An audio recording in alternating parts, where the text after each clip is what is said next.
Ang susunod na programa ay rated PG. Ito ay nangangailangan ng patnubay at gabay ng magulang para sa mga batang manonood. Kahit bagong taon na, hindi pa rin talaga nagbabago si Doc Carlos dahil mukhang mainit pa rin ang dugo niya kay Annalyn dahil hindi niya pinermahan ang pagpapadala nito sa Japan. Si Annalyn at Doc Lyndon kasi ang napili ni Dr. Hiroshi bilang representative ng Eastridge para sa neurosurgery conference na gagawin sa bansang Japan. Pero ayaw ni Doc Carlos na permahan ang slot para kay Annalyn dahil sa isip niya na lilipat naman si Annalyn sa Apex kahit hindi pa naman nakapagdesisyon si Annalyn na lumipat. Advance lang talaga itong mag-isip si Carlos dahil akala niya lilipat na kaagad si Annalyn sa Apex pero nang tanungin niya ito, tatapusin pa ni Annalyn ang residency niya sa Eastridge.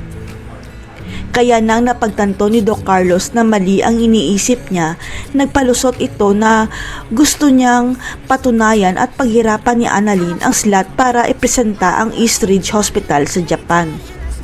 Ang gusto ipalabas ni Doc Carlos na ayaw niya isipin ng iba na ipapadala niya si Annalyn sa Japan dahil stepdaughter niya ito pero ang totoo, naiinggit lang siya kay Annalyn. Kaya hindi mapigilan ni Annalyn na mainis dahil namemersonal na si Doc Carlos. Kaya nasabi niya sa anak ni Doc Carlos na si Harry na napaka-unfair ng tatay nito sa kanya. Hanggang sa magulat na lang si Annalyn at Doc Lyndon dahil pinapascrub out sila ni Doc Carlos sa OR dahil silang dalawa pala ang ipapadala ng Eastridge papuntang Japan.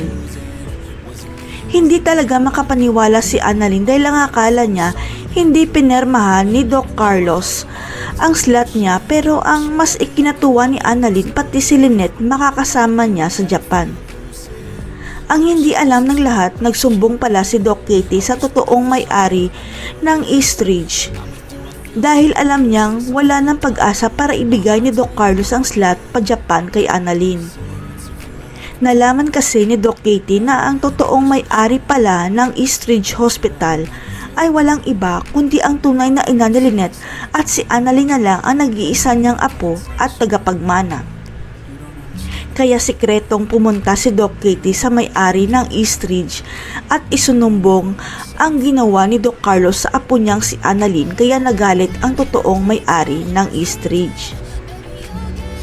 Pinatawag ng may-ari ng Eastridge si Doc Carlos dahil ang may-ari na mismo ang pumirma para maipadala ang apo niyang si Annalyn sa Japan at para malaman na rin ni Carlos ang katotohanan. Ang katotohanan na si Annalyn at Lynette ang tunay na tagapagmana ng Eastridge. Kaya huwag pahirapan ni Carlos ang anak at apo niya kung ayaw niya mawala sa Eastridge. Kaya dali-daling pinascrub out ni Doc Carlos si Annalyn at Lyndon sa operating room para ipadala kaagad sila sa conference sa Japan dahil sa takot niya sa may-ari ng Eastridge.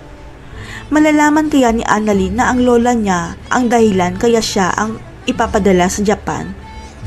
Pinakasalan kaya ni Carlos si Lynette dahil nalaman niya na sila pala ang may-ari ng Eastridge? Abangan.